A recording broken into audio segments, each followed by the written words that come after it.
What's up, Monday Motivational people? Thank you for joining me today in our second week of our Lent series of Monday Motivation. Last week we talked about what we learn when we give up. This week I want to talk about what we experience when we're processing the Lent series or season. And then the next 2 weeks we're going to talk about what we need and what transforms us as we prepare our hearts and soul towards the resurrection weekend. And so Lent. Learn, experience, need, transform. That's kind of what we're talking about. Today, we're talking about experience. What do we experience in this Lent season?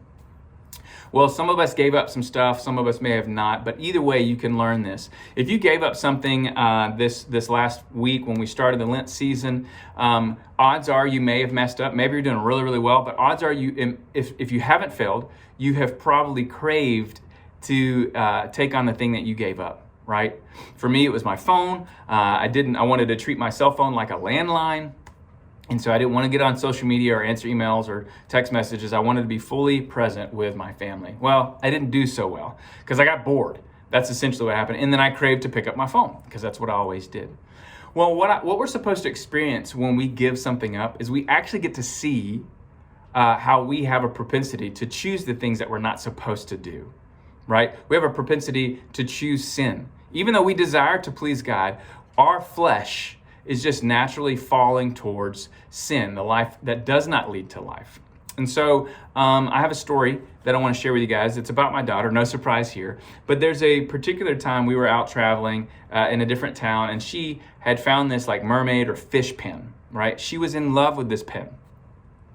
And she carried it with her everywhere, and we were driving on the bus to get back to our destination. It was kind of like a trolley bus kind of thing. And she kept putting it towards the window. And I said, don't do that. If you do that, it may fall out. Then secondly, she did it again. And I said, listen, Emmeline, if you do that, you may lose it. Well, she said, okay, I'm going to try not to do that. Well, I think she forgot because we were at a stop letting people on and off the bus. And she had her hand out the window with the pen. And when the bus went to go, it fell backwards and she dropped the pen into the ditch. There was this little bus they hadn't a stop button or any of that kind of stuff. The pen was gone, lost for forever. It broke her tender little heart. And watching her in that sadness, it broke my heart as well.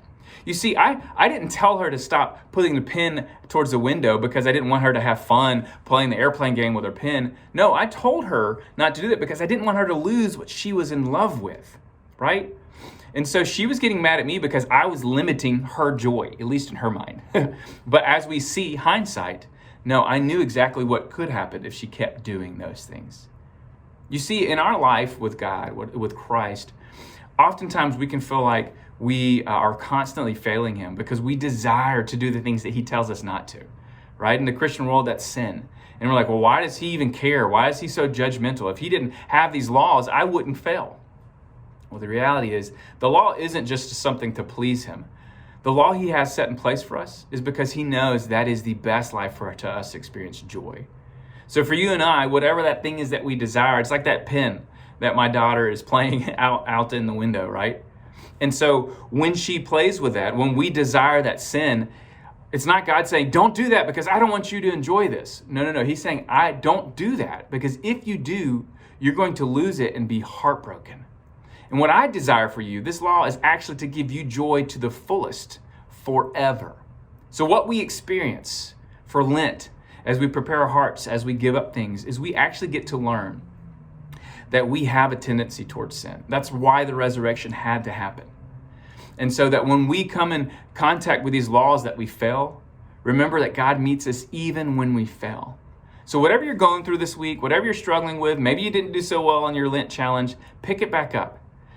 And the law isn't to judge you, even though we can be judged by it. If we live by God's way, we will experience life to the fullest forever, which is why Jesus says, I am the way, the truth, and the life. I came to give life to the fullest. That's what we celebrate in Lent. That's what we celebrate the resurrection because we know we're going to fail, but he meets us in our failure and says, I want you to have life to the fullest. Follow me. Do that this week. Share that with a friend. Love you guys. God bless. Take care.